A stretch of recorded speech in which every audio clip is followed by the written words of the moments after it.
ఈ నూతన సంవత్సరం అనగా 2025 సంవత్సరంలో సంవత్సరం 2025 నూతనం ఉంది, సంవత్సరం పాతదే.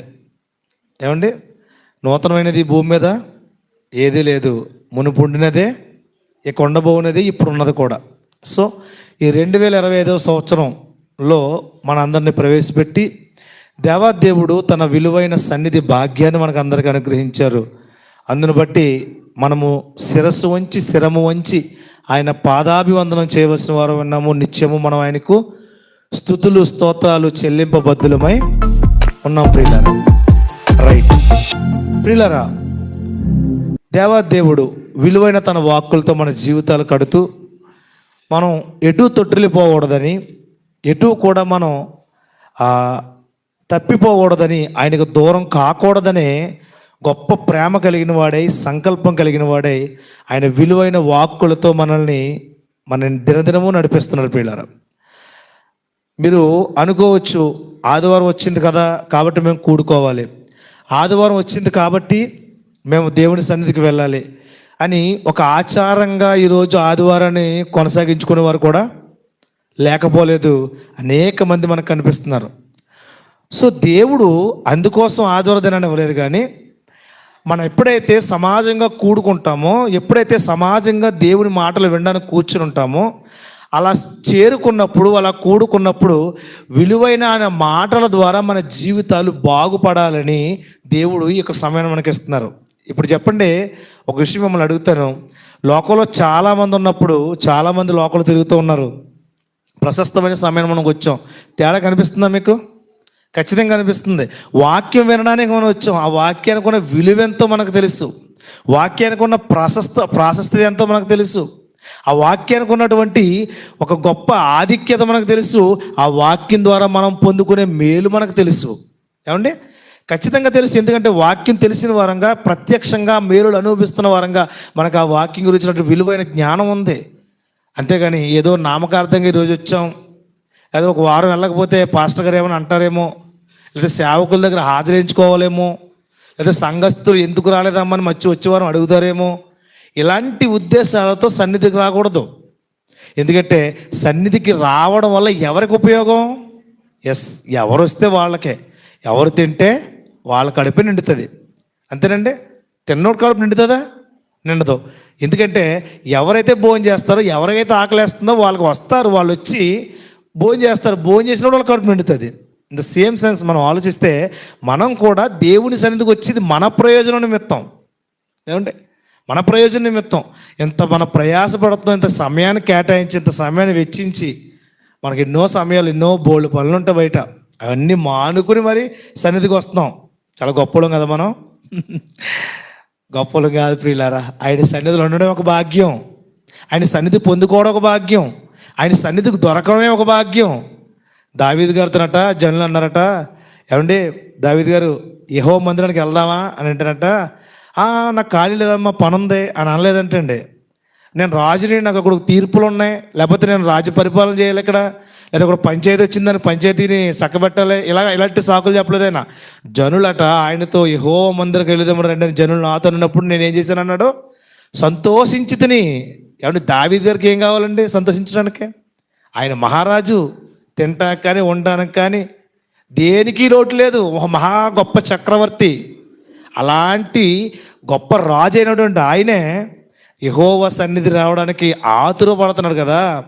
ఆతురత కలిగి ఉన్నాడు, తృష్ణ కలిగి ఉన్నాడు. దుప్పునీటి వాగుల కోసం తృష్టగున్నట్లు నేను నీ వాక్కుల కోసం, నీ మాటల కోసం తృష్టగుని ఉన్నానని భక్తుడు చెప్తున్నాడంటే అందుకే ఆయన భక్తుడు అయ్యాడు. ఆయన చరిత్ర విన్నప్పుడు మనం కూడా అటువంటి దారిలో వెళ్ళడానికి ప్రయత్నించాలి పిల్లరా. ఏమండి, చరిత్రలో ఎన్నో పాఠాలు, దేవుడు ఎంతోమంది భక్తులను, భక్తిహీనులను చూపిస్తూ మనకు ఎన్నో పాఠాలు నేర్పించారు పిల్లరా. ఎందుకనంటే ఈరోజు భక్తిహీనుల లిస్టులో మనం ఉండొచ్చు, భక్తుల లిస్టులో కూడా ఉండొచ్చు. ఎవరైతే తమ జీవితాలను కట్టుకుంటూ, ఎవరైతే తమ జీవితాలను దేవునితో కొనసాగించుకుంటూ ఉన్నారో వాళ్ళ భక్తుల లిస్టులోకి వచ్చేస్తారు. ఎవరైతే ఇంకా తమ జీవితం వాత వేయబడిన మనస్సాక్షి కలిగిన వారే ఎన్నిసార్లు గద్దించినా వినకుండా, ఎన్నిసార్లు దేవుడు బుద్ధి చెప్తున్నా వినకుండా, మరి ఆయన బుద్ధిని ఆయన గద్దింపుడు తృణీకరిస్తుంటే వాళ్ళు ఖచ్చితంగా బుద్ధిహీనుల భక్తిహీనుల జాబితాకి వెళ్ళిపోతారు. అలాంటి వారికి మరొక్కసారి దేవుడు పిలిపే దేవుని సన్నిధిలో ఉండే వాక్యాలు ప్రియులారా. ఏమండి, అపోస్తుల కార్యాల గ్రంథం ఒక మాట చూసుకుందాం. అపోస్తుల కార్యాల గ్రంథం 3వ అధ్యాయంలో పేతురు యోహానులు మరి పుట్టినది మొదలుకొని ఒక కుంటివాడిని ఒక మనిషిని స్వస్థపరచడం మనం చూస్తాం. ఇలా స్వస్థపరిచిన కారణాన్ని బట్టి అక్కడ ఉన్నటువంటి వారికి ఆ పని నచ్చలేదు. ఎందుకు నచ్చలేదు అని అంటే, వాళ్ళు అతన్ని స్వస్థపరిచింది ప్రభు అయిన యేసుక్రీస్తు నామమును బట్టి కాబట్టి వారు యేసుక్రీస్తు ప్రభుని ఇంకా ప్రచురం చేస్తున్నారు. ఒకప్పుడు యేసుక్రీస్తు ప్రభువు మరి భూమి మీద వాళ్ళ పాపాలని, వాళ్ళ యొక్క మోసాలని, వాళ్ళ యొక్క ప్రతి అపరాధాలని, లేకపోతే ఆయన చేసే వాళ్ళ ప్రతి మోసాన్ని బట్టబయలు చేస్తూ వాళ్ళని ఎక్కడెక్కడ ఎండగడుతున్న సమయంలో కేకలు వేసి అన్యాయపు శిక్ష వేయించి చంపించేసిన తర్వాత అమ్మయ్య అంత ప్రశాంతంగా ఉంది, ఇంకే గొడవ లేదనేసరికి దేవుని ద్వారా తన ప్రభువైనటువంటి తమ గురువైనటువంటి యేసుక్రీస్తు ప్రభువు ద్వారా శిక్షణ పొందినటువంటి శిష్యులు ప్రభు యొక్క ప్రణాళిక నెరవేర్చడానికి బయలుదేరారు పిల్లారా. మళ్ళీ మొదలైంది అసలు రాజ్యం, అసలు చరిత్ర అక్కడే ప్రారంభమైంది. యేసుక్రీస్తు ఉన్నని చెప్పు చాలా సేఫ్, అందంగా ఫేస్ టు ఫేస్ చెప్పేస్తే ఏముండదు, ఇంకా ఒప్పేసుకుంటే ఏముండదు. కానీ ఎప్పుడైతే యేసుక్రీస్తు ప్రభు ఈ భూమి మీద బ్రతికి ఆయన మరణించి సమాధి చేయబడి తిరిగి లేపబడి పరలోకానికి ఆరోహణం అవుతుండగా ఎప్పుడైతే శిష్యులకు రాజ్యాన్ని, లేకపోతే ఆ యొక్క రాజ్యం యొక్క స్థాళపు చెవులు ఇచ్చాడో, లేదా రాజ్యాన్ని ఇచ్చాడో, అధికారాన్ని ఇచ్చాడో, అధికారం వాడకంలోకి వచ్చింది ప్రియులారా. అది అద్భుతాలు చేయొచ్చు, ఆశ్చర్యకార్యాలు చేయొచ్చు. ప్రారంభ శతాబ్దులు ఇవన్నీ కూడా వాళ్ళకి అనుగ్రహించబడ్డాయి. అలా అనుగ్రహించబడిన ఆ అధికారంతో దేవుని యొక్క కార్యాలు ఇక్కడ వివరిస్తున్నారు. గుర్తుపెట్టుకోండి, పేతురు యోహానులు వెళ్తూ ఉన్నారు శృంగారం అనే దేవాలయం. అప్పుడు చూడండి 3వ అధ్యాయం ప్రారంభవచనం. పగలు 3 గంటలకు ప్రార్థనా కాలమున పేతురును యోహానును దేవాలయంలోకి వెక్కిళ్ళుచుండగా పుట్టినది మొదలుకొని కుంటివాడైన ఒక మనుష్యుడు మోసుకొనబడుచుండెను.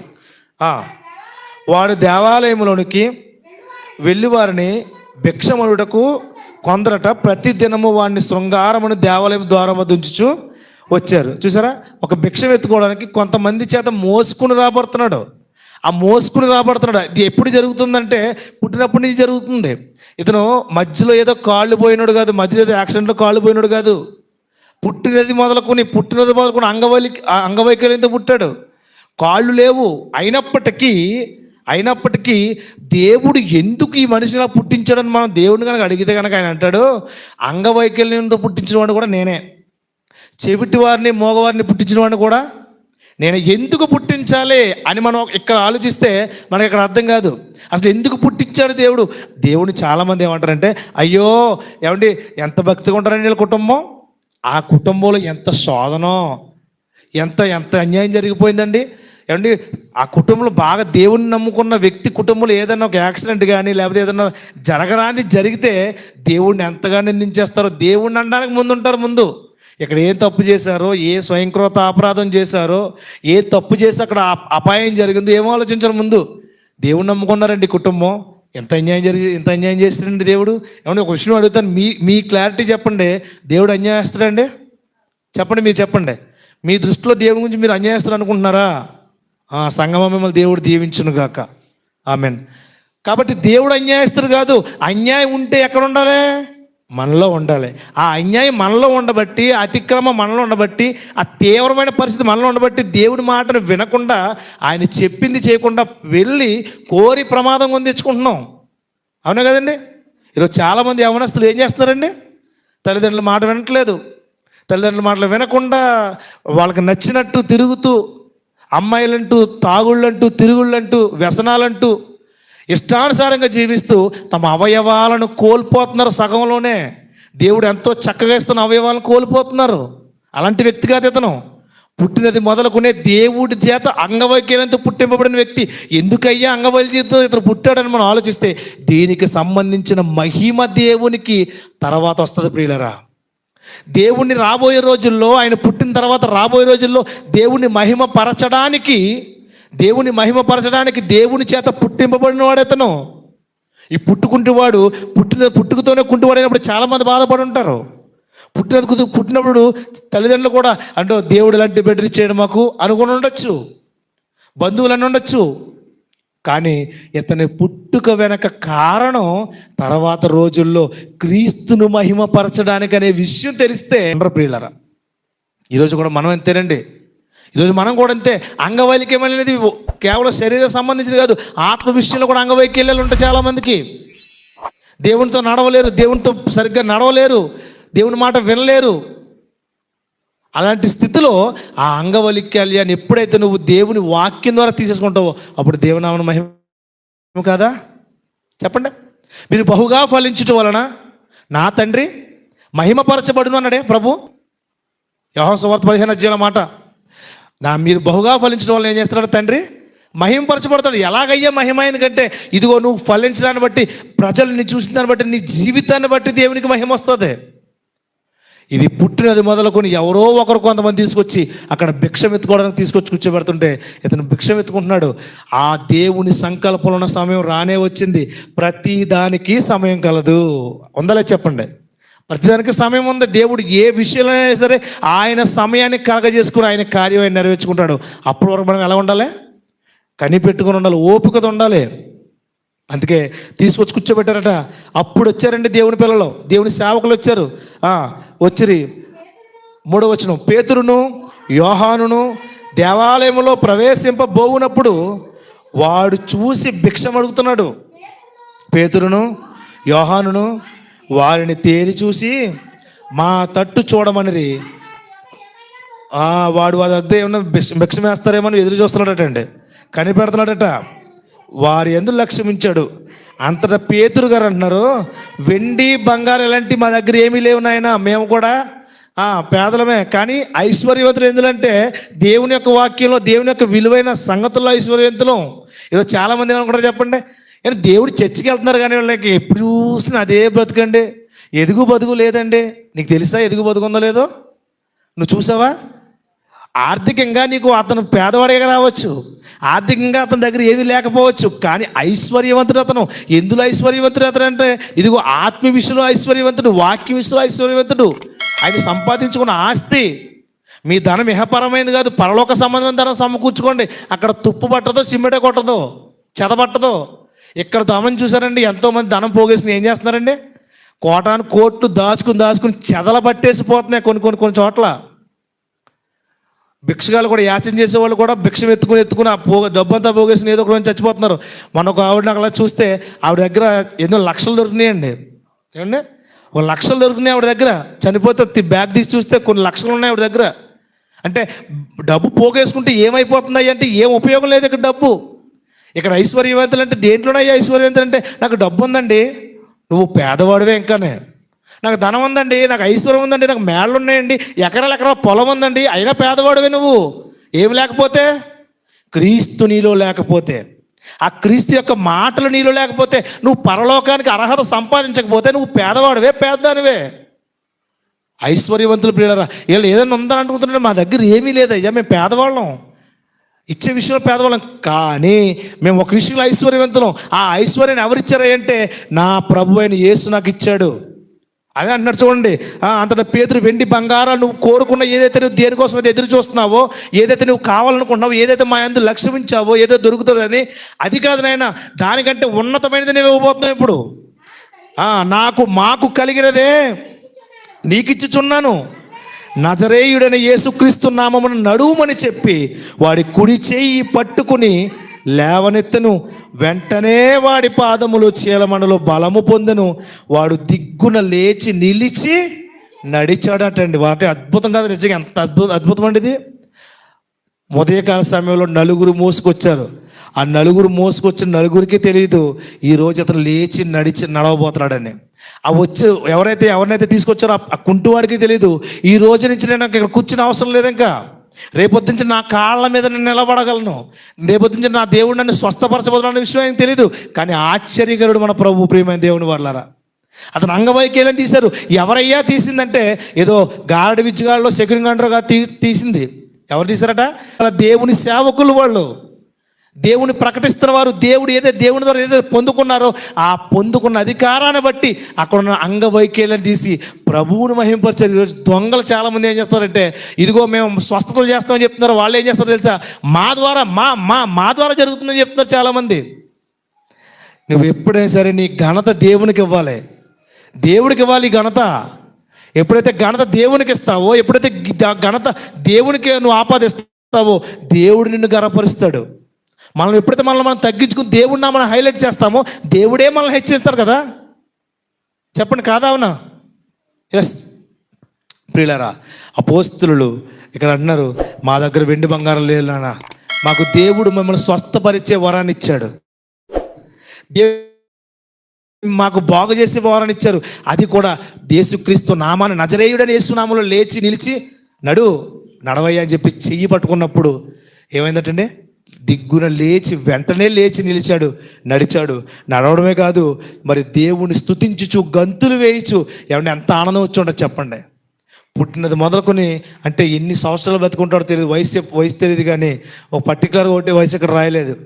ఒకనొక సందర్భంలో 38 ఏళ్ళ నుంచి ఒక అతను మరి ఆ బెతస్తా గొర్రెల ద్వారా పడి ఉంటాడు. అతను వయసు రాయబడింది, అంటే ఎన్ని సంవత్సరాల నుంచి రాయబడింది, కానీ ఇతని గురించి రాయబడలేదు.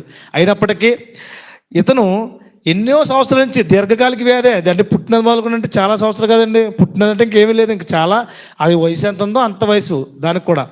అలాంటిది ఒక్కసారి స్వస్థత జరిగినప్పుడు, ఒక్కసారి ఆశ్చర్యకార్యం జరిగినప్పుడు, అతనే కాదు అతను తీసుకొచ్చిన వారు, అక్కడ చుట్టుపక్కల ఉన్న వాళ్ళ ఎంతగా ఆశ్చర్యపోతున్నారు. అందుకే సంతోషం పట్టలేకపోతున్నాడు, సంతోషం పట్టలేకపోతున్నాడు. ఇదిగో నా దేవుణ్ణి స్తుతించడానికి గంతులు వేస్తున్నాడంటండి. అతను ఏం చేశాడు తెలుసా? ఎప్పుడైతే పేతురు యోహానులు యేసుక్రీస్తు నామం చెప్పారో ఆ చెప్పిన పేరుని బట్టి దేవుణ్ణి స్తుతిస్తున్నారండి. ఈరోజు స్వఘనత కోసం, స్వమైపు కోసం, మరి స్వలాభం కోసం చాలామంది సేవ చేస్తున్నారు కదా. అలాంటి వాళ్ళందరికీ ఒక చెంపదెబ్బ కొట్టినటువంటిది మాట నిజమే. అందుకన్నాడు, గంతులు వేయచ్చు, నడుచుచు గంతులు వేయచ్చు, దేవుని స్తుతించుచు వారితో కూడా దేవాలయం లోపలికి వెళ్ళాడండి. అప్పటి వరకు ఎక్కడ కూర్చున్నాడమ్మా? మెట్ల కూర్చుని యాచన చేస్తున్నాడు, భిక్ష పడుకుంటున్నాడు. ఇప్పుడు ఎక్కడికి వెళ్ళడానికి ఇచ్చాడు దేవుడు? లోపలికి వెళ్ళడానికి. ఒకరికి ఆత్మీయ అర్థం మనకు అర్థం కావాలి. అంగవైకల్యంతో ఉన్నంతసేపు మనం దేవుని లోపలికి వెళ్ళలేము ప్రియులారా. దేవుని ఆలయం అనే ఆయనలోకి వెళ్ళలేము, ఆయనే ఆలయం, ఆయనలోకి మనం వెళ్ళలేము. ఎప్పుడు వెళ్ళలేమంటే ఆత్మ అంగవైకల్యం ఉన్నప్పుడు. ఇతను శరీర అంగవైకల్యంతో నడవలేక వెళ్ళలేక బాధపడుతూ అక్కడ కూర్చుని అడుక్కుంటున్నాడు. ఈరోజు మనం కూడా చాలామంది అంగవైకల్యం పడేసింది దేనికంటే హృదయానికి మనసుకు అంగవైకల్యం వస్తుంది, అవలక్షణం వచ్చేసింది. ఇవ్వబడిన జీవితాన్ని దేవుడి కొరకు వాడకుండా, ఇవ్వబడిన జీవితాన్ని ప్రభు నిమిత్తం మరి ఉపయోగించుకోకుండా, ఇవ్వబడిన దేవుని ఆ అవయవాలను దుర్నీతి సాధనాలుగా వాడుతున్నారు. దేవుని నీతి సాధనాలుగా వాడకుండా మరి అంగవైకల్యంతో పడున్న ప్రతి ఒక్కరికి దేవుడు అంటున్నాడు, మీరు అంగవైకల్యంతో ఉంటే నా లోపలికి మీరు రాలేరయ్యా. చూడండి, అదే అన్నాడు. మరి వారితో కూడా మనం కూడా ఎవరితో వెళ్ళాలి? పరిశుద్ధులతో కూడా. వారు పరిశుద్ధులు, మనం కూడా పరిశుద్ధులతో ఎక్కడికి వెళ్ళాలమ్మా? పరలోక రాజ్యంలో పరిశుద్ధులతో మనం సంతోషించాలి. ఏమండి? పరిశుద్ధులతో మనం ఉండాలి. మనం పరిశుద్ధులతో నివసించిపోతున్నాం. మనం అందరం కూడా దేవుడి చిత్తం అయితే ఇలాగ ఈ సంఘంగా అక్కడికి ఎత్తబడాలి. యుగాలు దేవునితో ఆనందించే రోజుల్లో మనం అందరం కలిసి ఉండాలి ఆత్మలుగా. ఇది దేవుని కోరిక. కేవలం ఎక్కడైనా రాజమండ్రిలో ఉన్నవాళ్ళు, లేకపోతే మీరు ఇక్కడ ఈ ఊళ్ళో ఉన్నవాళ్ళు ఇలాగేదో విడిపోయే బంధం కాదు మనదే. రేపొద్దున శరీరాలుగా మనం ఇప్పుడు విడిపోయి వేరే చోట్ల వెళ్ళి ఎవరి ప్లేస్లో వాళ్ళు వెళ్ళిపోయినప్పటికీ, ఎవరి స్వస్థలాలకు వాళ్ళకి వెళ్ళిపోయినప్పటికీ మనందరికీ కలిసిన ఒక స్వస్థలం ఉంది, సొంత ప్రదేశం ఉంది, సొంత పట్టణం ఉంది. మనందరికి ఒక సొంత ఊరు ఉంది. ఆ సొంత ఊరి కోసం మన పూర్వీకులు ఎదురు చూశారు. అదే సొంత ఊరి కోసం మనం ఎదురు చూడాలి. మనం అందరూ కూడా అక్కడికి వెళ్ళాలి. అప్పుడు అక్కడ ఎవరుంటారు చెప్పండి? ఎవరుంటారమ్మా? పరిశుద్ధులు ఉంటారు. ఇక్కడ పేతురు యోహాను పరిశుద్ధులుగా ఉన్నారు. ఆ పరిశుద్ధులైన పేతురు యోహానుతో కలిపి ఎక్కడికి వెళ్తున్నాడట? దేవాలయంలోకి ప్రవేశిస్తున్నాడు. అందుకే స్తుతించుచు వారితో కూడా దేవాలయంలోకి వెళ్ళాను. వాడు నడుచుచు దేవుని స్తుతించడం ప్రజలందరూ చూసి అప్పుడు అనుకున్నాడట, అరే ఈడే కదా ఈ దేవాలయం ముందు కూర్చుని అడుక్కునేవాడు ఈడే కదా, వీడేరా, ఏంటి ఇంత ఆశ్చర్యం, నడుస్తున్నాడంటే వీడంటే అక్కడ జరిగింది కార్యం. మరి ఆశ్చర్యపోయారు ప్రియులారా.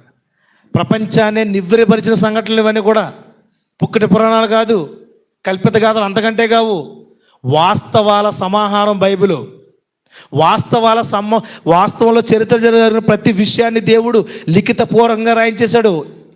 హిస్టారికల్ ఎవిడెన్స్, చరిత్రకు ఆధారమైనటువంటి మాటలు. ఎక్కడో ఏదో జరిగిందట అనగనగా కాదు, ఇది అనకపోయినా జరిగింది. ఇది నువ్వు అనగనగా నువ్వు అంటేనే జరుగుతుందేమో. అనగన ఒక రాజు కాదు ఇది, అనకపోయినా ఒక సర్వోన్నతుడు రాయించిన గ్రంథం ఇది. ఇది మనకు అర్థం కావాలి. అందుకే ఒరే ఈడే కదరా శృంగారం మన దేవుని దగ్గర కూర్చున్నాడు. అవును రా వీడే. రోజు మనం ఎవరు తీసుకొచ్చి దేవుడు కదా అక్కడ, అవును కూర్చోబెట్టేవారు, అవును.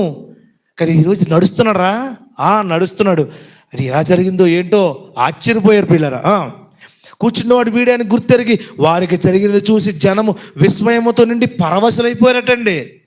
రోజు భిక్ష వేస్తున్నవాడు ఇప్పుడు వచ్చి ఎక్కడ కూర్చున్నాడు, లోపలికి వచ్చేసాడు. ఆశ్చర్యపోతారు పిల్లరా.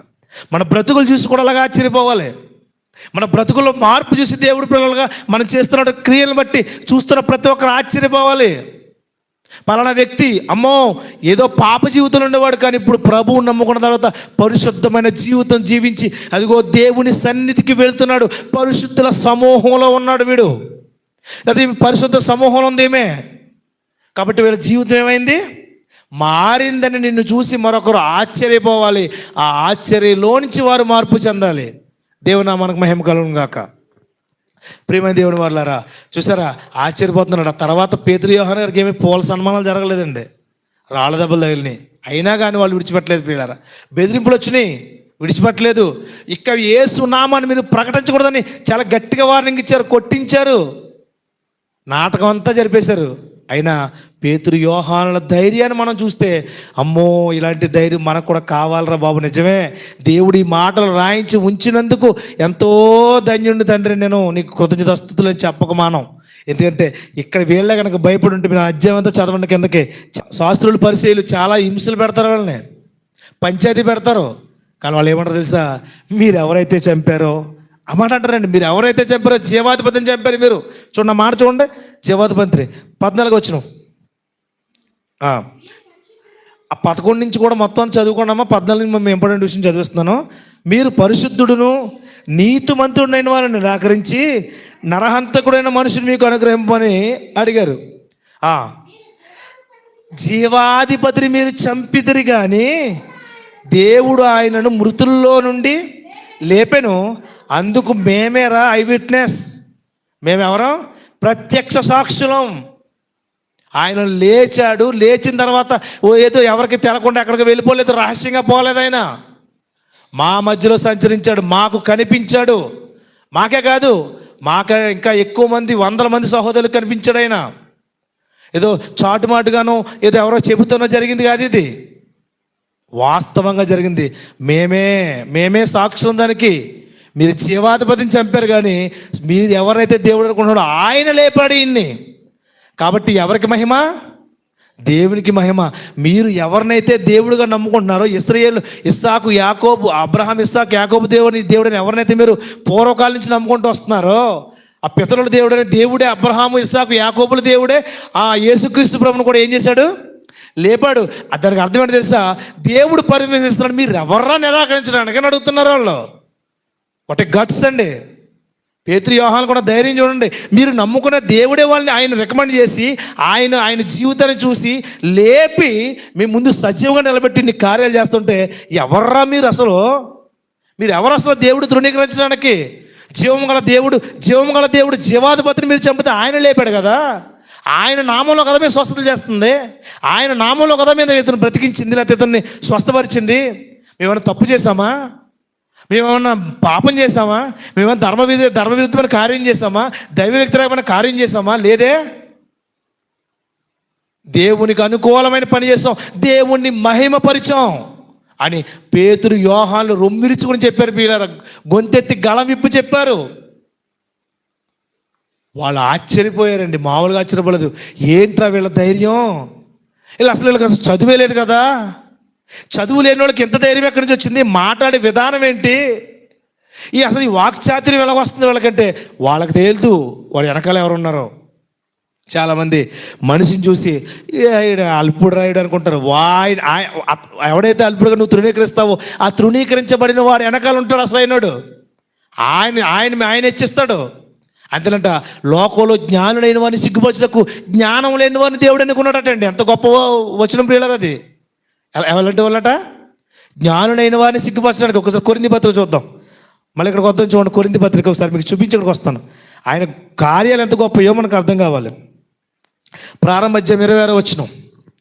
ప్రారంభ అధ్యాయం మొదటి కొరింథీ పత్రిక ప్రారంభ అధ్యాయం 26వ వచనం. సహోదరులారా, మిమ్మును పిలిచిన పిలుపు చూడండి. సహోదరులారా, కొరింథీ సంఘంతో మాట్లాడుతున్నాడు. మీరు అసలు ఏ స్థితిలో పిలవబడ్డారు చూడండి.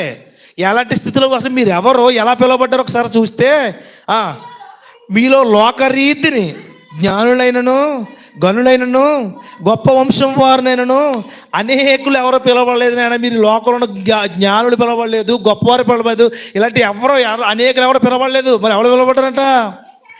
ఏ శరీరయు దేవుని ఎదుట అతిశయింపకుండునట్లు జ్ఞానులను సిగ్గుపరచుటకు లోకములో నుండు వెర్రి వారిని దేవుడు ఏర్పరచుకున్నాడు.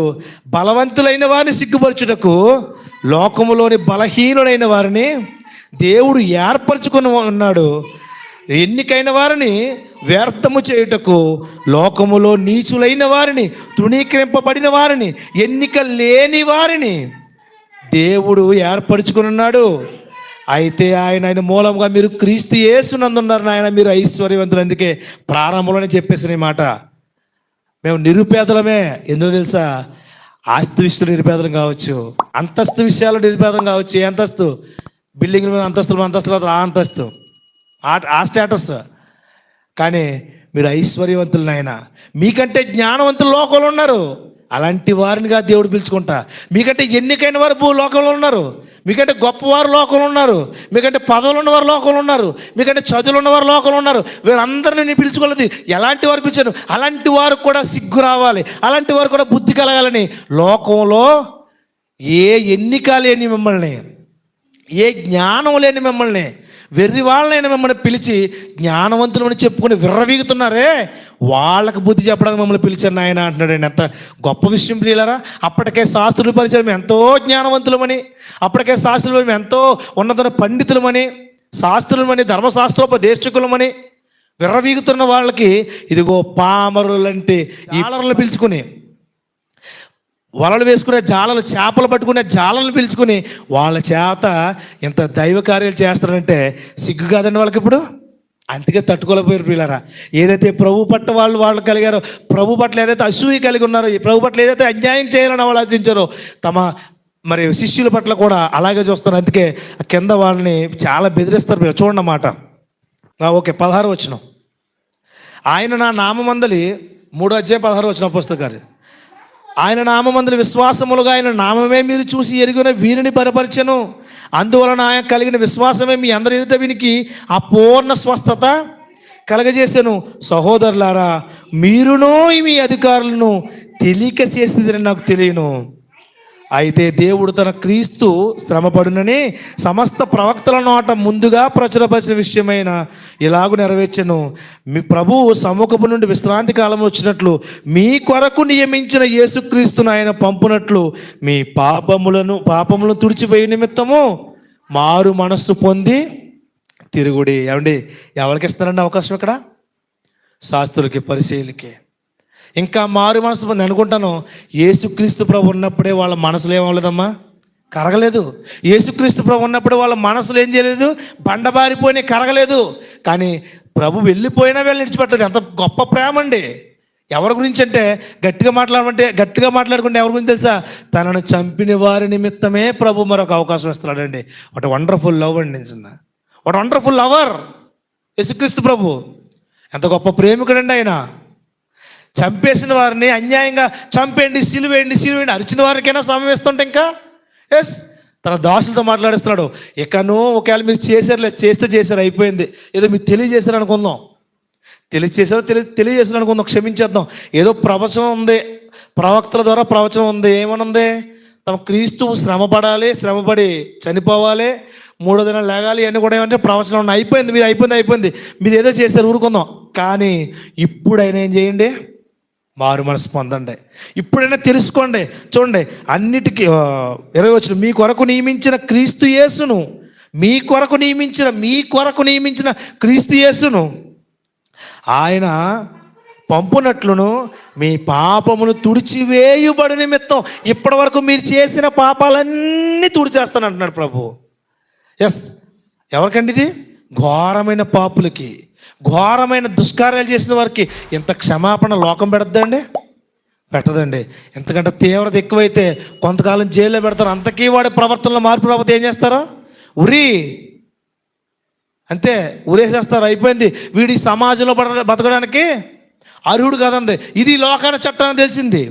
కానీ క్రూరమైన మనుషులను కూడా మార్చి తన దగ్గరికి చేర్చుకోవాలనుకున్నది దైవ చట్టానికి తెలిసింది ప్రియులారా. అందుకే మీ పాపాలు తుడిచివేయ నిమిత్తము మారు మనసు పొంది ఎప్పటికైనా తిరగండి. మమ్మల్ని కాదు మీరు ఎద్దేవా చేయడం, మమ్మల్ని కాదు మీరు తప్పు పట్టడం. మేము యేసుక్రీస్తు నామంలో చేస్తాం. ఆ క్రీస్తును ఆమోదించింది ఎవరో? తండ్రి అయిన దేవుడు. మీరు ఎవరైతే దేవుడు ఆయన ఆమోదించాడు, ఆయన ఆమోదించిన ఆయన ప్రకారమే కార్యాలు చేస్తున్నాం. ఇది మా సొంత గొప్ప కాదు, సొంత మెప్పు కాదు, స్వకార్యం అసలే కాదు. మా నుంచి ఏది జరగదో, ఏది జరిగిన ఎవరి ద్వారా జరుగుతుంది? క్రీస్తు ద్వారా జరుగుతుంది. ఆ క్రీస్తును గొప్ప చేసిందే దేవుడు. కాబట్టి మీరు మారు మనసు పొంది తిరగండి. అన్నిటికీ నీ కుదురుబాటు కాలములు వచ్చునని ఆ దేవుడు ఆది నుండి తన ప్రవక్తల నోట పలికించెను. అంతవరకు యేసు పరలోక నివాసయునుడు అవశ్యము. అందుకే అవన్నీ చెప్పుకొస్తూ చరిత్ర చెప్తున్నారు. నా వంటి ప్రవక్త మీ సహోదరులో పడతాడు అని మోసే చెప్పాడు. Yes, is the real leader. ఆయన గొప్ప నాయకుడు, అనేక మందిని నడిపించాడు. ఈరోజు అనేక మందిని మనల్ని కూడా నడిపిస్తున్నాడు ప్రభు అయిన యేసుక్రీస్తు నాయకుడిగా ఉండి. అటువంటి ప్రవక్తగా దేవుడు మనకి మరి ప్రధాన కాపరిగా, ప్రవక్తగా, యాజకుడిగా అన్ని పాత్రలు మిళితం చేసి ప్రభు అయిన యేసుక్రీస్తు ఈ భూమి మీద నడిచారు ప్రియులారా. అవన్నీ కూడా జ్ఞాపకం చేస్తున్నాడు. బుద్ధిగానే వస్తుందేమోనని. బుద్ధి వచ్చిందంటారండి? రాదండి బాబు వాళ్ళకే. అందుకే అన్నాడు. అందుకే నాలుగో అధ్యాయం ప్రారంభం చూస్తే అంటాడు కదా, వారు ప్రజలతో మాట్లాడుచుండగా యాజకులు, దేవాలయపు అధిపతి సద్దుకయ్యులు వారు ప్రజలు బోధించుటయు యేసును బట్టి మృతుల్లో నుండి పునరుత్థానం కలుగునని ప్రకటించుట చూసి కలవరం వచ్చేసిందంటండి దుర్మార్గులకి. ఏమైనా తప్పు చెప్పారండి? యేసును నమ్ముకుంటే మీరు విచ్చలుడిగా వ్యభిచారం చేయొచ్చని చెప్పారా? యేసు నమ్ముకుంటే మీరు విచ్చలుడిగా సిగరెట్లు కాల్చని చెప్పాడా? యేసు నమ్ముకుంటే మద్యపానం ఖచ్చితంగా తాగేసి పిచ్చి కుక్కలా రోడ్ల మీద దొల్లొచ్చని చెప్పారా? ఏం చెప్పారండి? పునరుత్థానం ఉందయ్యా మీకు. మీరు చనిపోతే మీకు మరొక జీవితాన్ని ఇవ్వబోతున్నారు దేవుడు. దానికి ఏమి మరి రుజువులు, ఆధారాలు లేకుండా లేదు. ఖచ్చితంగా రుజువులు ఉన్నాయి, ఆధారాలు ఉన్నాయి. ఇవన్నీ విన్నప్పుడు అపవాదికి ఏం జరుగుతుంది చెప్పండి? దడొచ్చేస్తుంది. అపవాదికి ఏమొస్తుందంటే వణుకు వస్తుంది. వాళ్ళు మళ్ళీ ప్రేరేపిస్తారు అంటున్నాడు. ఇదిగో వీళ్ళందరూ కలవరపడి వారి మీదకి వచ్చి వారిని బలాత్కారంగా పట్టుకున్నారట. సాయంకాలం అయినందుకు మర్నాడు వరకు కూడా కావల్లో ఉంచారట. అప్పుడు చూడండి జరిగిన కార్యం. ఇప్పుడైతే చూడండి, ఇప్పుడు అక్కడ స్వస్థత జరగబట్టి, ప్రారంభంగా రెండుసారి అక్కడ స్వస్థత జరగబట్టి దేవుడు అతను అంతకన్నా ముందుకు వెళ్ళిపోదాం. అతను అంగవైకల్యంతో పుట్టించబట్టి తగిన కాలంలో అతనికి స్వస్థత జరగబట్టి, ఆ జరిగిన స్వస్థతను బట్టి అనేక మంది విస్మయం చెందబట్టి, ఆ చెందిన దాన్ని బట్టి గొడవ జరగబట్టి, ఆ గొడవలో దేవుని వాక్యం ప్రకటించబట్టి, ఆ వాక్యం ప్రకటించేప్పుడు వినిన వారిలో అనేకులు నమ్మిరి. వారిలో పురుషుల సంఖ్య ఇంచుమించు 5,000 అయిపోయిందంటండి. మొదటి ప్రసంగానికి 3,000 చేర్చారు. అపోస్తలుల ప్రారంభ అధ్యాయంలో మనం చూస్తే 2వ అధ్యాయంలో పెంతెకొస్తు పండుగ దినాన పరిశుద్ధాత్మ దిగినప్పుడు ఎంతమంది చేర్చబడ్డారమ్మా? 3,000 మంది చేర్చబడ్డారు. ఆయా దేశాల నుంచి వచ్చిన వాళ్ళందరూ కూడా, ఆయా దేశాల నుంచి వచ్చి యూదులు. కొంతమంది చరిత్రకారులు చెప్తారు, ఆ యూదులకు చేర్చబడిన వారు తిరిగి వాళ్ళ దేశాలకి వెళ్ళలేదు ప్రియులారు. అందుకే వాళ్ళ ఆస్తి అక్కడ ఉన్నవారికి సరిపోక, తినడానికి సరిపోక, మిగతా వారు కూడా కలిగినది అమ్మి, ఆస్తులు అమ్మి చేసి అక్కడ పాదాల దగ్గర తెచ్చిపెట్టేవారట. అందరూ పోషణ నిమిత్తం, సంఘం అభివృద్ధి చెందడానికి. అలాగని చాలామంది చరిత్రకారులు చెప్తుంటారు. ఏదేమైనప్పటికీ ఆ వాక్యంలోనే ఎంతమంది నమ్మారట అండి? ఒక కార్యం జరిగితే 1,000 మంది మార్చబడిపోతున్నారండి. 1,000 మంది మార్చబడిపోతున్నారు. ఇదంతా ఎందుకు జరిగింది చెప్పమంటారా? పేతురు, యోహానుల ధైర్యం, ప్రభువు పట్ల వాళ్ళకు ఉన్న ప్రేమ, ప్రభువును వాళ్ళు చేసినట్టు, వాళ్ళు ప్రభువుని చూపించినట్టు విధానం, అక్కడ వాళ్ళకి అవకాశం ఉంది. ఏం అవకాశం ఉంది చెప్పండి? మేమే చేస్తాం అంతానే. అబద్ధం ఆడేయచ్చా? ఆడేసిన దేవుడు అప్పుడు ఏం కొడతాడా? అప్పుడు కొట్టాడు, తర్వాత ఉంటుంది శిక్ష. కానీ ప్రస్తుతానికి ఏమవుద్ది? వాడి మాట చెల్లుతుందా? మేమే చేసామయ్యా. అంతకే ముందుకెళ్ళి మీరు మానేండ్రా అన్నాడనుకో, మానేస్తామండి, భయపడి మానేస్తాం, ఏ కార్యం చెయ్యం, అసలు యేసుక్రీస్తుని మేము ప్రకటించాం అనే ఒక పిరికాత్మలు కలిగి ఉన్నారనుకోండి, నడుస్తుందా? అప్పటికి నడుస్తుంది, అప్పటికి పర్వాలేదు, అప్పుడు నడుస్తుంది. కానీ తర్వాత ఏమవుద్ది? అది పరిశుద్ధుల గుంపులోకి రాలేరు పిల్లరా. దేవుడు హర్షించడు ఆ విషయాన్ని. కానీ వీళ్ళ పేతురు యోహాను ధైర్యం మనం చూస్తే ఒక గొప్ప అద్భుతమైన కార్యం. వాక్యం విని 5,000 మంది చేర్చబడ్డారంటే ఒక్క పాపి విషయంలోనే దేవుడు సంతోషిస్తుంటే 5,000 మంది విషయంలో దేవుడు ఎంత గొప్ప సెలబ్రేషన్ ఉన్నది. మెగా ఫెస్టివల్ అది. నిన్న వ్యామిగిలో జరిగింది మెగా ఫెస్టివల్ అట. మెగా ఫెస్టివల్ కాదు, మెగా ఈవెంట్. ప్రముఖ హీరోలు వచ్చారు వాళ్ళ సినిమా రిలీజ్ కోసం. ఎంత గ్రాండ్గా అరేంజ్ చేసుకున్నారో. ఎంత గ్రాండ్ అంటే అమ్మో మామూలుగా కాదు. రోడ్డు అంతా బ్లాక్ చేస్తారు, ట్రాఫిక్, ఎక్కడ కదలపోయాం, ఎక్కడెక్కడ బార్గెట్లు పెట్టేస్తారు, పోలీసు ప్రొటెక్షను, వచ్చేవాళ్ళు వస్తున్నారు, పోయేవాళ్ళు పోతున్నారు. దాన్ని ఏమన్నారు? మెగా ఈవెంట్ అన్నారు. That is not a real mega event. గొప్ప మరి వండర్ఫుల్ పరలోకమంత పండగ. 5,000 మంది చేర్చబడితే ఎంత గొప్ప పండగ చేసుకుంటాడు దేవుడు. ఈ ఒక్క కార్యం మీరు గుర్తుపెట్టుకోండి. ప్రభువు సంతోషించడానికి పేతురు యోహానుల ద్వారా దేవుడు మాట్లాడాడు. పేతురు యోహానుల ద్వారా మాట్లాడిన మాటలు అక్కడ ఉన్న వాళ్ళు వినడం వల్ల 5,000 మంది. ఇది ఎంత పెద్ద గొడవ ఒకసారి ఆలోచించండి. మీరు 5,000 మంది అంటే తక్కువ ఊహించుకుంటున్నారా? ఎంత గ్రౌండ్ కావాలి ఒకసారి ఆలోచించండి. మనం ఒక 1000 మంది గ్రౌండ్లో మీటింగ్ పెట్టి ఒక 1000 మంది వచ్చారనుకోండి, మనం ఏమవుతాం? కింద మీద అయిపోతాం. కుర్చీలు తేవాలని, బరకాలు తేవాలి, ఏం తేవాలో తెలియదు మనకి. ఇంత పెద్ద గ్రౌండ్ ఎక్కడ చూడాలని అనిపిస్తుంది అనేసుకుంటాం. 5,000 మంది ఆ పట్టణంలో మార్చబడుతున్నారంటే ఎన్ని వేల మంది ఉంటారో. ఎన్ని వేల మంది విన్నారో 5,000 మంది మార్చబడ్డారో. ఇవన్నీ ఆలోచిస్తుంటే ప్రియులారా అనిపిస్తుంది, దేవా నీ కార్యాలు ఎక్కడో ఉన్నతమేనయ్యా, ఎక్కడో నీ కార్యాలు గొప్పవి, నువ్వు చేసే అద్భుతాలు గొప్పవి. అందుకే నిన్ను ఆశ్చర్యకరుడు అన్నారు అయ్యా. నిన్ను ఎలాంటి ఏం పేరు? ఆయనకు ఉన్న లక్షణం, ఆయన ఒక కార్యం చేస్తే అలా ఉంటుందండి. అది పెద్ద టార్గెట్లు అయినాయి, మొత్తం పెద్ద టార్గెట్లు అండి. మనం చిన్న చిన్న వాటి కోసం పెడతాం. ఇక్కడ నాకు పెళ్ళి, నాకు పిల్ల, నాకు ఇల్లు, ఈ లొల్లి ఎక్కువ మనకి. ఇదే లొల్లి. పెళ్ళి గొడవ, పిల్ల గొడవ, ఇల్లు గొడవ, ఇది ఎక్కువ.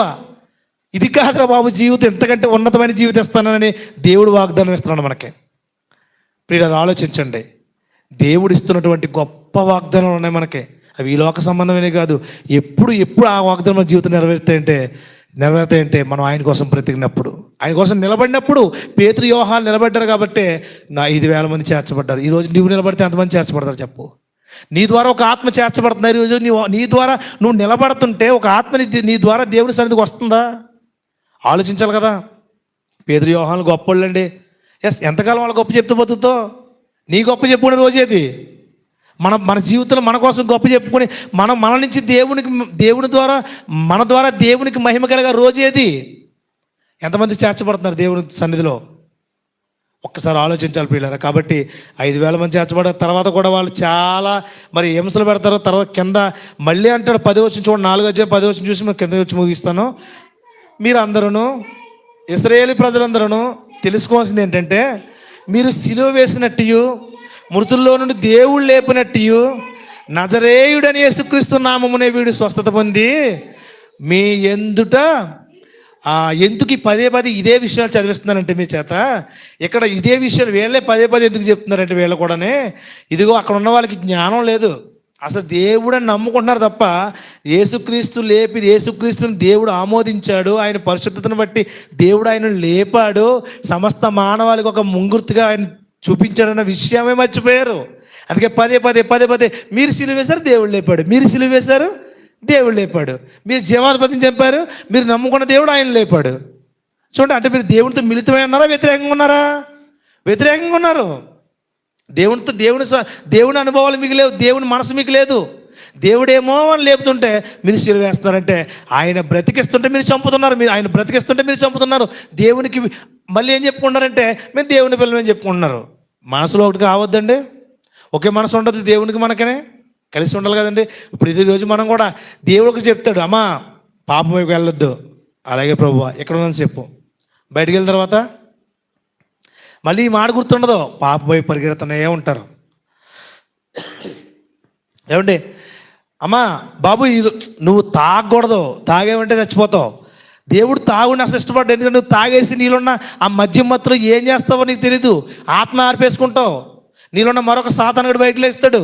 వాడు ఏం చేస్తాడో, ఎక్కడ దొలుతాడో, ఏ రొచ్చులో దొలుతాడో, ఏ రోతలో దొలుతాడో వాడికి తెలియదు. ఇవన్నీ కూడా మంచి జీవితం కాదు నాయన, నాకు అనుకూలమైన జీవితం కాదు మానే అంటే, అలాగేనండి పాస్టర్ గారు అని ఇక్కడ అంటాం. బయటకు వెళ్ళిన తర్వాత ఏం చేస్తాడో మళ్ళీ మామూలే. అదోటి ఈ మధ్యకాలంలో నేను చూసిన ఏంటంటే, మన రాష్ట్రం చాలా అభివృద్ధి చెందింది. ఎలాగ అభివృద్ధి చెందిందంటే, ఎక్కడ వైన్ షాప్ చూసినా గ్లాసులతో అద్దాలతో ఎంత బాగుందంటే, అసలు దేంట్లో అభివృద్ధి చెందిందో నాకు అర్థం కాదు ఇప్పటికే. అబ్బా ఇదేంట్రా బాబు ఎంత అందంగా ఉందని ఒకసారి చూస్తుంటే పైన ఉంటుంది బాలాజీ వైన్స్. మీ మోకాలు తగలయ్యా అనుకుంటాను, ఇంతకేం చేయం చెప్పండి. అభివృద్ధి చెందిందా ఎందులో అంటే వైన్ తాగడంలోనండి, పాత బ్రాండ్లు తెప్పించడంలోనండి, మళ్ళీ అందంగా జీవితాలు పాడు చేయడంలోనండి. ఇవన్నీ కూడా ఎంత డెవలప్ అయిపోతుందండి, చాలా డెవలప్ అయిపోతుందండి. కానీ అవ్వాల్సిన విషయం అవ్వట్లేదు, ఇలాంటి పనికి మాలిన వాటిలో డెవలప్ అవుతుందండి. దేవుడి మాట వింటే, ఆయన కోసం బ్రతికుంటే, నేను సావను, సజీవుడిన నా దేవుడి కార్యాలు ప్రకటిస్తాను, వివరిస్తానని భక్తుడు చెప్పినట్టుగా మనం చెప్పగలగాలి ప్రియులారా. 2024 ఎంతోమంది చచ్చిపోయారండి. అవును చచ్చిపోయారండి, మనకు తెలిసిన చాలామంది చచ్చిపోయారండి. మనం ఇంకా ఉన్నామా? సజీవంగా ఉన్నాం, సజీవంగా ఉన్నాం. మనం ఇంకా మన అవయవాలు పనిచేస్తున్నాయి. నేను చావను తండ్రి, నేను బ్రతుకున్నంతకాలం నీ పని చేస్తానని ఎప్పుడైతే నువ్వు తీర్మానం వాగ్దానం చేసుకుంటావో, 31 తారీఖు నైట్ లేదా 1 తారీఖు తీసుకున్న వాగ్దానాలు పేపర్ మొక్కలు కాదు మనం తీసుకోవాల్సిన వాగ్దానాలు, అసలైన వాగ్దానాలు ఉన్నాయి. తీర్మానాలు చేసుకోవాలి మనం ముందు. దేవుడితో కమిట్మెంట్ ఉండాలి మనకి. తండ్రి నేను ఈ పని చేస్తానంటే, నువ్వు పని చేస్తే నువ్వు చేసే పనిని మర్చిపోవడానికి నేను అన్యాయిస్తున్నాను కాదంటున్నాడు దేవుడు. ప్రతిదానికి లింకులు ఉన్నాయి ప్రియులారా. దేవుడు పని చేశారు, అనేక మంది నడిపించారు. అందుకంటున్నాడు, మీరు ఎవరైతే యేసును సిలువ వేస్తారో ఆయన దేవుడు లేపాడు, ఆయన నామాన్నే ఇటు స్వస్థత పొందాడు. ఇల్లు కట్టువారని మీరు అసలు కట్టాల్సింది మీరే. ఎవరో కట్టాల్సింది మీరే.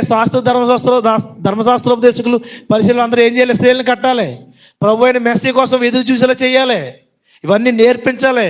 కానీ ఎక్కడో దారి తప్పారు, అలా కంటిన్యూ చేస్తారు.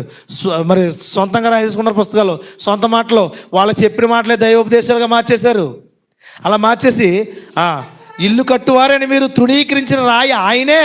మీరు ఎవరైతే పక్కకు పెట్టారో ఆ రాయి ఆయన. ఆ రాయి ఇప్పుడు మూలకు తలరాయి అయి కూర్చుంది. పునాది రాయి ఏమైందట? తలరాయి అయింది, మెయిన్ పిల్లర్ అయిపోయింది అది. కానీ మీరేం వద్దు అంటున్నారు. మరి మెయిన్ పిల్లర్ రాకపోతే బిల్డింగ్ ఏమవుద్ది? కూలిపోద్ది. కూలిపోతే ఏమైపోతావు? నువ్వు చచ్చిపోతావు. గుర్తుపెట్టుకుని ఆయన అని చెప్తున్నాను అనమాట అండి. మరి ఎవరి వలనను రక్షణ కలగదు, ఈ నామమునే మనం రక్షణ పొందవలను. కానీ ఆకాశము కింద ఇవ్వబడిన మనుషులలో ఇవ్వబడిన మరి ఏ నామమున రక్షణ పొందలేము. It's a declare. మొత్తం కన్ఫర్మ్ చేసి పడేశారు మొత్తం. అప్పుడు అనుకుంటున్నారు వాళ్ళు, అమ్మో వారు పేతురు యోహాను ధైర్యం చూసినప్పుడు వారు విద్య లేని పామరులని గ్రహించి ఆశ్చర్యపడి వారు యేసుతో కూడా ఉండిన వారని గుర్తెరిగిరి. చూసారా ప్రియులారా, ఆలోచించండి. వీళ్ళకి చదువు లేదండి, కానీ దేవుని లోపల ధైర్యం ఉంది. ఎవరి ధైర్యం ఇది? ఎవరిచ్చిన ధైర్యం?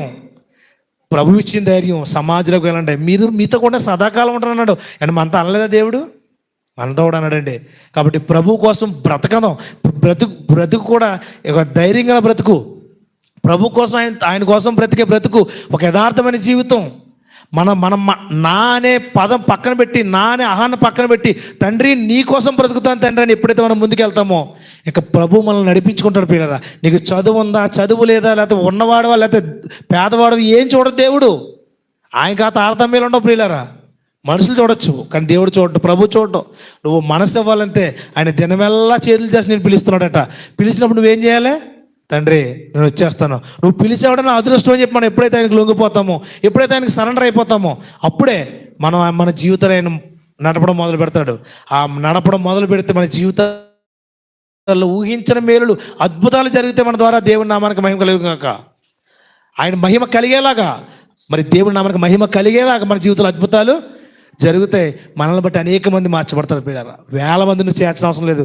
నిన్ను బట్టి ఒక ఆత్మ దేవుడి ద్వారా నువ్వు రక్షిస్తే అదే దేవుడు నువ్వు సంతోషపెట్టే కార్యం. పిల్లరా, పేతురు యోహాను అదే చేశారు. ఎన్ని ఆటంకాల మధ్య సువార్త ముందుకెళ్ళి తెలుసా? ఆ ప్రారంభ సంఘ చరిత్ర అందరూ చదువుతున్నప్పుడు ఎంతో విలువైన మరి ఆ రక్తసిక్తమైన అక్షరాలతో రాయబడినటువంటి చరిత్ర. సో ఇటువంటి చరిత్రలోంచి మనం ఇక్కడ దాకా వచ్చాం. వాళ్ళ త్యాగాలు వృధాగా పోనివ్వకండి. మన జీవితాలు ప్రభు కోసం నిలబెట్టుకుందాం, ప్రభువునే ముందెట్టుకుందాం. ఆయన గురించి ప్రకటిస్తూ ఆయన్నే గురిగా పెట్టుకుని బ్రతుకుదాం. అట్టి విలువైన మా ధన్యకరమైన జీవితాలు మనందరూ కూడా కలగాలని, పేతురు యోహాను లాంటి ధైర్యం కలిగిన ఆత్మీయ జీవితాలు మనం కూడా పొందుకోవాలని ఒకసారి తెలియజేస్తూ నా మాటలు ముగిస్తున్నాను. ప్రార్థన చేసుకుందాం ప్రియులరా. పరిశుద్ధ ప్రేమగల తండ్రి, మీ పరిశుద్ధ నామానికి కృతజ్ఞతాస్తుతులు తండ్రి. ప్రభువా, ప్రారంభ దినాల్లో తండ్రి సంఘం మీద ప్రారంభించిన నాటి నుండి తండ్రి ఆయన ఎంతోమంది అపోస్తులు తండ్రి, ప్రారంభ సంఘ క్రైస్తవులు, గర్భిణీ స్త్రీలు అని తేడా లేకుండా అనేక మంది ప్రభు నాయన మీ సువార్త నిమిత్తం తమ ప్రాణాలను కూడా త్యాగం చేశారు తండ్రి. అటు ధైర్యాన్ని మాలో దయచేయండి. ఎంతవరకు విన్న వాక్యం హృదయంలో ఫలింపజేయండి తండ్రి. ఏదో కథలు కానీ తండ్రి, ఏదో కట్టుకథలు మేము చదువుకోలేదు కానీ మీరు రాయించిన వాస్తవాలను చదివి తెలుసుకున్నాం ప్రభువా. అవును తండ్రి, మాలో మీ ధైర్యాన్ని పుట్టించండి. ఒక పేతురు యోహాను గారుల వల్ల తండ్రి మేము ధైర్యంగా నిలబడి తండ్రి మీ యొక్క కార్యాలు చేయడానికి కృప చూపించండి తండ్రి. మీ యొక్క కృప, మీ కాపుదల మాలో దయచేయండి తండ్రి. తండ్రి అయినా మరి ఫలింపజేయండి తండ్రి. విని వదిలేసేవారుగా ఉండకుండా తండ్రి, వినేస్తాన్ని అయినా పక్కన పడేసేవారుగా ఉండకుండా తండ్రి, దాని ప్రకారం జీవించడానికి మీ కృప చూపించండి. ప్రతి ఒక్కరిని దీవించింది తండ్రి. ఎంతవరకు ఎందరో శబ్దం ద్వారా విన్నారు వారు కూడా మారు మనసులు దయచేయండి. మీరు ఉన్నారని, మీరు సజీవమైన దేవుడు అని తండ్రి, మీ జీవం గల దేవాధిపతి అందరూ తెలుసుకుంటే సహాయం దయచేయండి తండ్రి. మీ కృప, మీ కాపుదల మా అందరి పట్ల ఉంచమని తర్వాత మాట్లాడుతున్న మీ బిడ్డకు నీకు ధైర్యం దయచేసి, నీ ఆత్మధైర్యాన్ని ఇచ్చి, ఆత్మ శక్తిని దయచేసి మీరే సహాయం అనుగ్రహించమని సమస్త మహిమ ఘనత ప్రభావాలు మీకు చెల్లించుకుంటూ యేసుక్రీస్తు ప్రభు వారి పేరిటి ప్రార్థన మనం వేడుకుంటున్నాను మా కన్న తండ్రి, ఆమెన్. అమ్మందరికి వందనాలు. అంతవరకు చాలా విలువైనటువంటి సంగతులను సహోదరు ద్వారా దేవుడు మనకు అనుగ్రహించారు. అందుని బట్టి దేవుని మహిమపరుస్తూ తమ్ముడికి నా హృదయపూర్వకమైన వందనాలు చెల్లిస్తూ ఉన్నాను.